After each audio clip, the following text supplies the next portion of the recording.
Hazır күннің несі, сөйлесі күшті болып жатыр. 11 жарым жылдағы болатын циклlarda. Ал циклдан кейін онда өте күшті. Бұрын осындай не болмаған жоқ күн сәулесінің несінен. Оның артынан Чижевский теориясы мен халықтың төңкерісі басталады.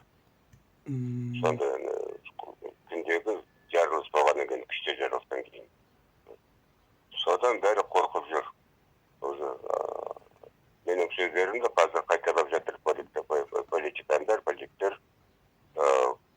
Жазда исламның көтерілісі болуы мүмкін біздің оңтүстік жерлерімізде. Соған бәрі дайындалып жатыр сақ болып. Сол шығыстың тағында бір шешімі, сол бір жерде солтүстік оңтүстіктегі төңкеріс болса, сонда енді бәрі жиналып сол елге көмекке келеді. Сондай бір несі болды, мазмұнда дейді, коммунике дейді ғой, сондай. Сөйтіп жария бер қазақтарға. Қалай болса да қазақ елі сақталады. Не болса да, қандай қиыншылық болса да, оның бәрі көріп жатыр.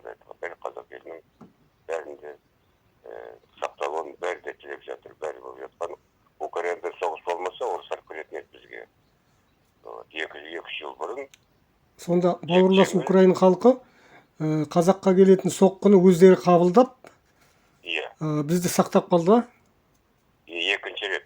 Бірінші рет шешендер 94 жылда біздің елімізді сақтап қалды орыстардан.